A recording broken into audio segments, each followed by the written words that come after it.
this is Tony from Kate's Crafty Closet, and today I'm going to show you this fun, easy card that I made doing some ink blending as well as some die cutting too. So let's go ahead and get ourselves started. So the first thing I went ahead and did is I cut down a piece of black cardstock to a top folding standard A2 size card, which is 4 1/4 by 5 1/2. So let's go ahead and put that to the side because we'll use that later. And the next thing I went ahead and did is I took some Neenah Solar White cardstock, the 80-pound version. This is a stitched frame die from My Favorite Things, and you're going to need 2 of these, one for the inside and one on the outside. So I went ahead and did that. So we're going to put that to the side. And the next thing I'm going to show you is these are the dies that I used today for this card. These are from elizabethcrafts, and you have 3 different types of flowers. You can use any kind of flowers you have on your stash, but I went ahead and chose to use the center ones, and they come in little plates like this. So all 3 of them come on a plate, which is perfect. And I went ahead of time and die cut one out. I will suggest, however, when I made the card for the demo, I think it would be better to use some double-sided tape, such as this that I got from elizabethcrafts, and die cut your flowers out, just because with the ink blending, you can tend to move those flowers and it could rip and tear petals off, and you need a strong, good adhesive. So I really recommend using some double-sided tape because that is super strong. So basically I'm just going to pop these dies out of the cardstock, and basically what you're going to do is, if you had them already with the adhesive, double-sided adhesive, you just peel off the back and you would just place them on your cardstock, or you can just use some liquid adhesive if that's what you want to do. But you just go ahead and continue, cut as many as you think you may need for this project, and like I said, just keep placing them where you want them to. I didn't go over the stitch line when I did it, so if I noticed that a flower wouldn't fit, I just go ahead and trimmed it down with a pair of scissors and just adhered it down like that. So I got one already done because you don't need to watch me go ahead and do all that. So there it is, completed. On it, it's like these do not have, I did not use double-sided tape on this either, but I did test one out and it did not come up on me. So highly recommend using double-sided tape. So today we're going to use 3 different colors. These are the Crafterscompanion Harmony ink pads. We're going to use baby blue. Then we're also going to use straw bale, and then finally we're going to use fuchsia. And I have ink blending tools for each one of them. So the first thing we're going to start off is we're going to start off with the baby blue, and we're just going to blend our inks. Like, you know, normally when you first do it, you want to saturate that ink blending foam just to make sure you have enough ink on it, but I already used this earlier, and I'm just going to start off with the paper. And I'm gonna go light, because I don't want to risk the florals coming up on me. So I'm just gonna apply a light palette of color down, and I'm gonna go all the way down, all the way across, just because that when I blend the yellow, I'm going to get green, and when I blend the pink, I'm going to get purple with the blue. So, and then I'll have the section of the blue itself, and this all depends on the saturation of color you want. And like, I try not to go too heavy-handed so you don't get those little marks from the ink blending tool. So, and then like I said, you can always go back after the fact if you're not completely 100% satisfied with your ink blending. And with this, I don't stress it out too much for perfection, or, you know, I just having fun with it. And it's like the ink blending just does its stuff, and just like I said, and you're going to get more of a blended look, you know, after it's all done. It's like you're not going to see it instantaneously, and because it's a raised image, you are going to get more of a darker on the florals, which is kind of what you want, because you want those flowers to pop off the page. Okay, so And just have fun with it. Enjoy. If you don't want to, you don't have ink blending foams, you can use makeup sponges. You can use anything that you use for your ink blending. I'm just using these today because that's what I have handy and close by. All right, so that's our blue. I'm going to say that's enough for the moment. And like I said, we can always go back and add more color if needed. Just like I said, start off with a light hand, and I tilt it. Like, I don't go flat, I tilt the edge of that ink blending tool, because that kind of avoids even more of those, I call them striation marks. But all right, so that's good for now. You can always come back to it, and you can use any kind of inks that you have that you find most. I'm just using these today because these are new to me. Okay, so now we're going to go in with the straw bale. Straw bale is like a yellowish. So we're going to go all the way down here with the yellow and go up into that blue so we can get a green as well. And so I'll go up and a little bit over. So we get yellow, blue, and green. That's the great thing about using primary colors, is you're going to get three. You can get 3 secondary colors, but in this case we're only going to get 2 secondary colors. And I'm perfectly okay with that. But see how you notice that we're getting some green when we go over on that blue. And I will focus a little bit more on the blue area, because you're going to have to apply a little bit more on that area in order for that green to pop. And if you wanted to, you can just use a green ink. If the green is not to your liking, you can just go and get a green ink. Okay, grab this little corner over here, and I'm gonna go in a little bit right here, and then we're going to apply our final color to the card. And like I said, when you're done, you can always go back and add more color. Can't take away color, but you can always add it. So next we're going to go in with that fuchsia, which is a really, really, really bright pink, which I love. Okay, and then when we go over the blue section, we're going to get a purple. So let's go ahead and start off side here, because this is really intense. I probably should have went off the page a little bit, but that's okay. And we're going to get orange when we go over to yellow as well. So say cool. See, and like I'm okay with any of the intensity that I get. I'm fine with it.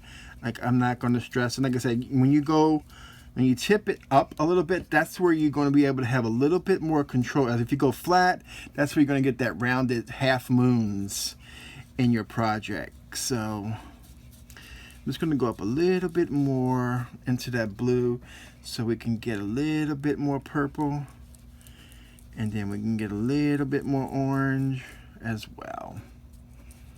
Okay, and just keep doing this until you're happy with how it turns out.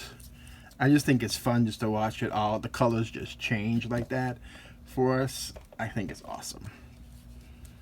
I'm gonna add a little bit more seamlessly blended, and you might want to protect your fingers because it will get a little bit inky.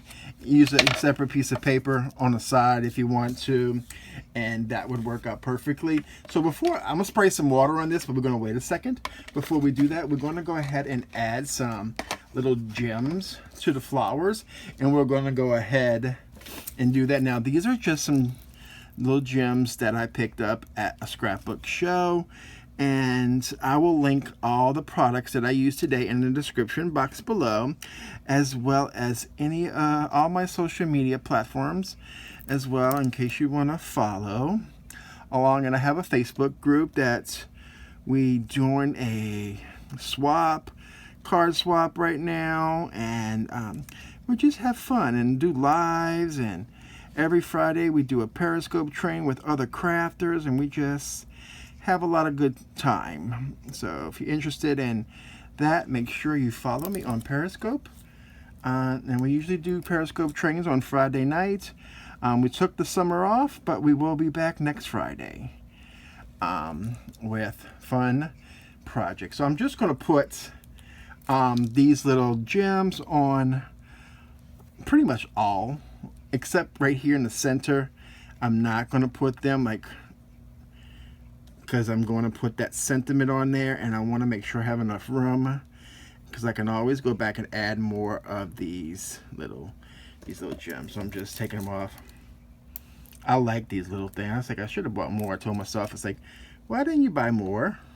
But that's okay. I can get them online. All right, so we're going to have that right there. Perfectly done.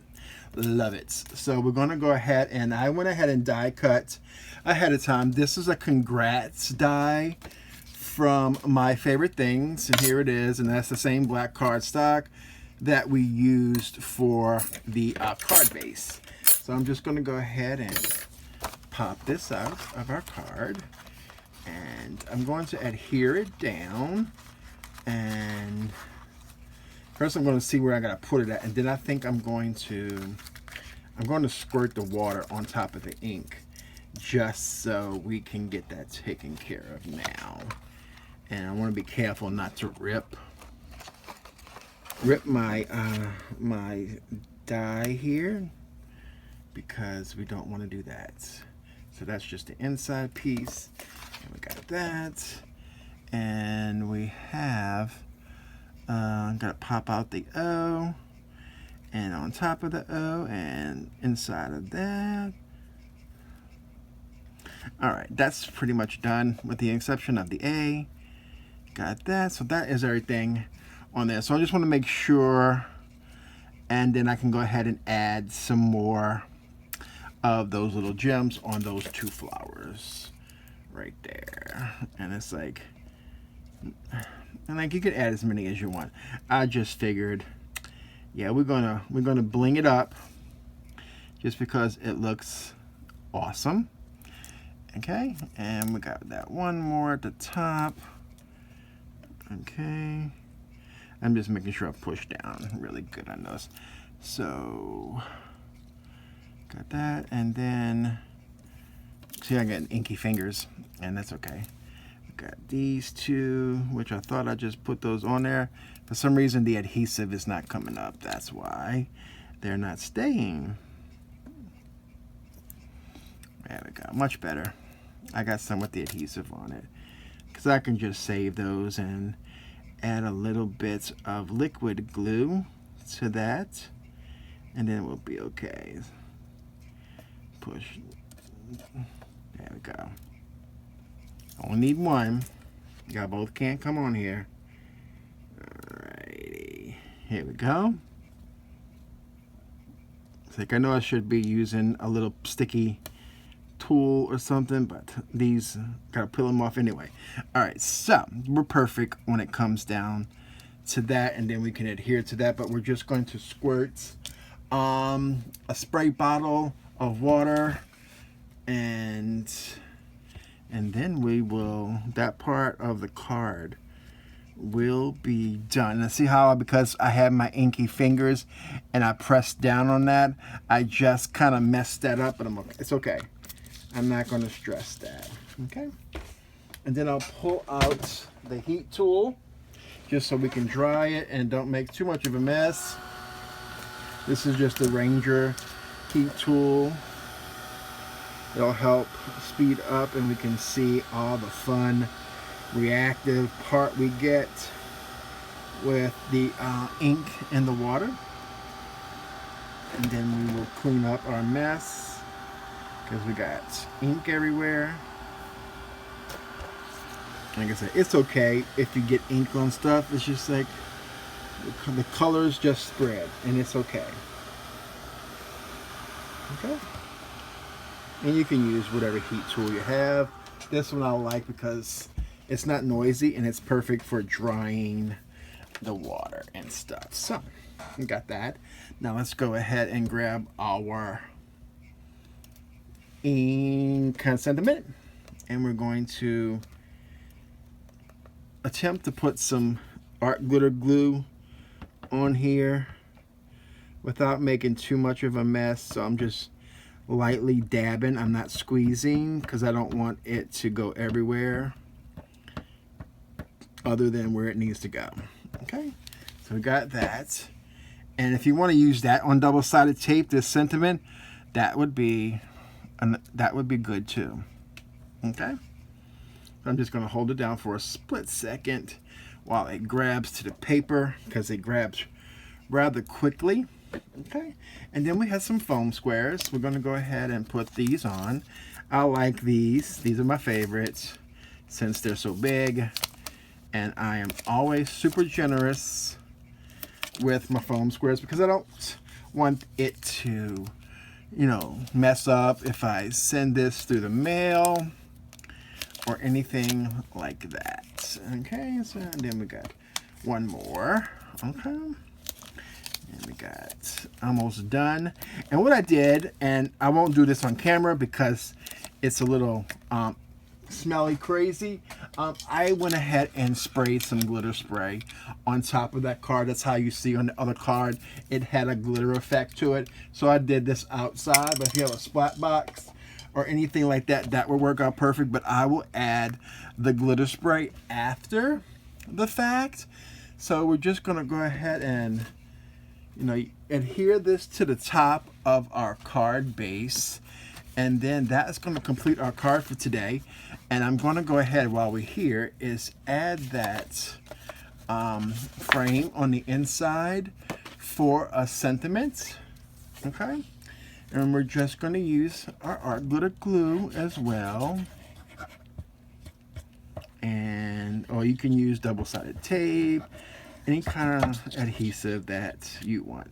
Art glitter glue I like using. So this is, like I said, the stitch frame die that we use for the front of our card. And I am not the best at lining things up, and there is a reason for that, which at some point I'm gonna share with you all. So basically I'm gonna spray this first with the glitter before I adhere it, but then we would just adhere that down. And this is what the finished card looks like that I showed you in the beginning. And you see all the glitter on there from that spray. And I did hit it with the heat tool to dry it after I sprayed the glitter on it, because it tends to be a little bit sticky. But once it dries, it's all good. It will have a little bit of texture to it from the glitter, but that's perfectly fine with me. So I want to thank you all for joining me. And I always appreciate it. Appreciate the support and the feedback. So please make sure you hit that subscribe button if you haven't done so already. And if you like this video, hit that thumbs up. I appreciate it. And you all have a crafty day, y'all.